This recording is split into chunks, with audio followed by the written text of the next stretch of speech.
Salut la famille, j'espère que vous allez bien. Demain, c'est la finale des barrages. Nigeria-Congo.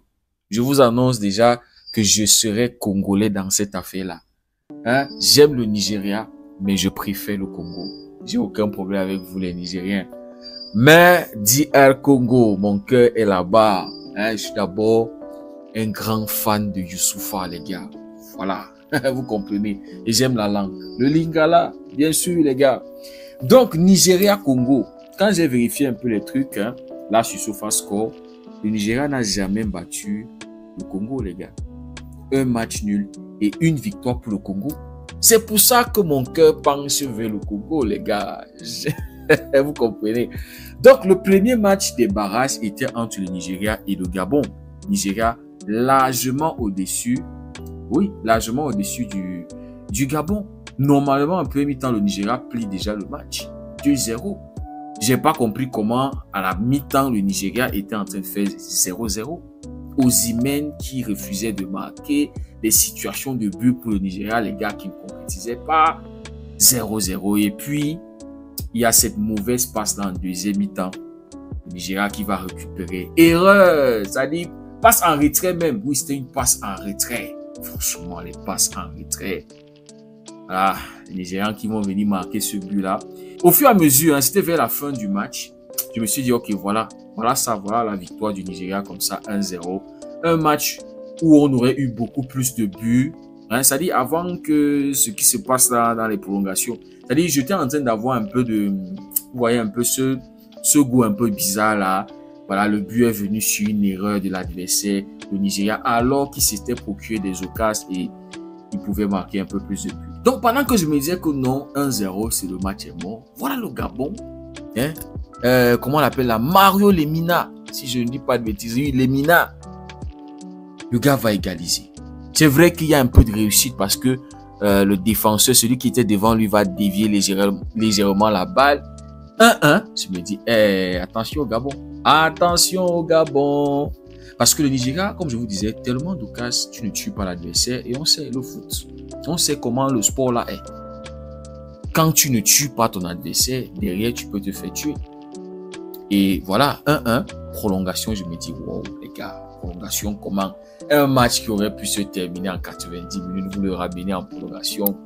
Et puis, Osimhen, franchement, Osimhen qui va te rater des face à face. Je me suis dit, mais Osimhen, c'est quoi ton problème? Si le masque, c'est ton problème, enlève-moi ce masque. Si tu n'arrives pas à voir, mais Osimhen, on te connaît, depuis que je te connais en tant qu'attaquant, tu joues avec un masque. J'ai jamais vu un Osimhen qui joue sans un masque. Le mec te rate des face à face, le mec te rate des trucs. Je dis, mais qu'est-ce qui se passe? Mais non, les amis, en prolongation, Osimhen va doubler, doubler d'Osimhen. Déjà à la 102e minute et puis à la 110e minute, doubler d'Osimhen. C'est-à-dire le Nigeria va te marquer 3 buts en prolongation. Alors que je me disais que le Gabon, les gars, ils pouvaient au moins se traîner, aller au moins au tir au but. Même si je pense qu'au tir au but, Nouabali, je pense que Nouabali est un peu, voilà, il est meilleur dans les tirs au but, je pense. Voilà, que Bamba. Mais bon, les amis, le Nigeria était au-dessus, ça se voyait dans le jeu, les situations, les occasions qui se procuraient. Et c'est une équipe qui défend bien. Quand tu regardes le Nigeria, ça encaisse très peu de buts. Quand on regarde les derniers matchs du Real Madrid, du Nigeria, c'est une équipe solide avec les Calvin Bassey, Samuel, Frédéric, et puis tu vas voir aussi les Ndidi, Iwobi, Adams. C'est-à-dire, c'est une équipe qui défend bien et qui a un jeu très très direct, qui sait faire mal à l'adversaire, qui sait se procurer des occasions. Et c'est là où je me dis, les amis, cette finale, elle va se jouer sur celui qui sera le plus tueur. Parce que tu as deux équipes qui savent bien défendre. Tu as deux équipes qui ont des leaders en défense. Calvin Bassey, on le voit du côté, je crois qu'il est toujours à Fulham, si je ne dis pas de bêtises aussi. Un gars qui est solide défensivement. Et puis au Congo, nous avons Chancel Mbemba. Oh, voilà aussi un autre joueur que je kiffe. Ave Mbemba. Ave Mbemba. Chancel Mbemba, le leader, celui qui a crucifié le Cameroun, qui vient marquer sur coup de pied arrêté, catapulter la balle dans les goals. Il a failli percer, il a failli. Mais non, les gars. Donc, défensivement, le Congo est aussi assis. Quand tu regardes ce Congo, les gars, c'est aussi une sélection qui encaisse très, très peu de buts. C'est pour ça que moi, je vous dis que ça va se jouer sur celui qui sera le plus tueur. 1-0, 1-0 du Congo contre le Soudan, 1-0 du Congo contre le Togo. C'est contre le Sénégal. C'est le Sénégal quand même. C'est le Sénégal. 3. Ils encaissent 3 buts alors qu'ils menaient 2-0. Hein. Faut pas l'oublier, ils menaient 2-0. Hein, ils vont te marquer 4 buts contre le Sud-Soudan. 4, ils encaissent seulement 1 but. Donc, on a 2 équipes qui ont une grosse défense. Donc, on sait que le deuxième match de barrage était entre le Cameroun et le Congo. Moi, franchement, on n'était pas sérieux dans ce match-là. Avec un Baléba qui mouillait. Un Baléba nul à chier. Hein, et une équipe complètement déstructurée à l'image de sa fédération, de son pays, de son management, hein, et des joueurs qui ne sont pas connectés au peuple, ils ne sont pas connectés à la réalité, ils ne sont pas connectés à nous, les gars. Oui, ils ne sont pas connectés au pays. C'est ça, c'est ce qui manque. C'est-à-dire cette équipe-là a perdu son âme, a perdu ce qui faisait les Lions indomptables.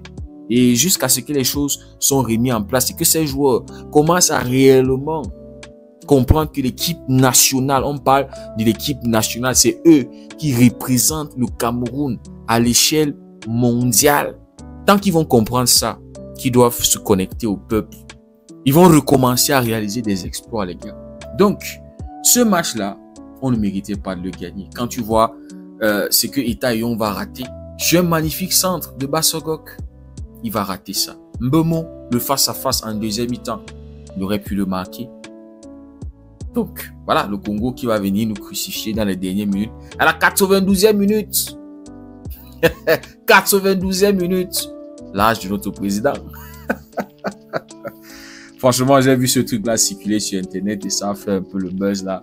Ouais, c'est ça. C'est ça, on a un grand-père qui est notre président. Mais bon, qu'est-ce qu'on va faire? Ouais, c'est notre président, les gars. On l'accepte comme ça là. Donc, le Cameroun qui n'était pas sérieux, qui ne pouvait pas passer.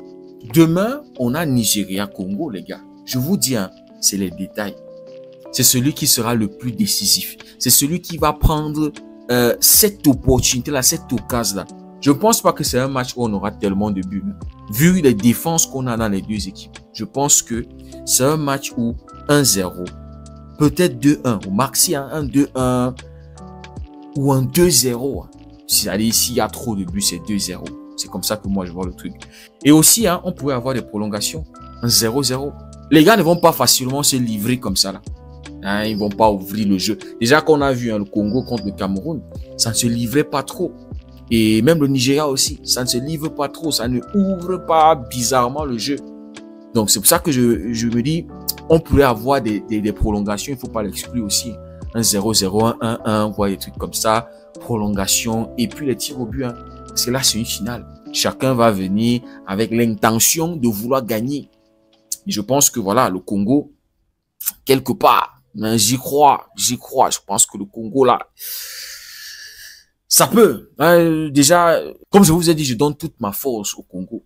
Donc, les gars, les détails. Celui qui sera le plus tueur, celui qui va saisir cette opportunité-là, celui qui va gagner ce match, les gars. Celui qui va gagner ce match. Et comme je vous disais, c'est deux équipes qui ont des effectifs de qualité. C'est deux équipes sérieuses, bien structurées, avec un système de jeu qui est bien là. Tu sais que voilà, le Congo, ça défend, ça essaie de construire et ça va se projeter pour marquer des buts. Et c'est pareil au Nigeria. Construction de jeu, un Osimhen qui décroche, qui vient faire le jeu, qui vient construire, qui vient...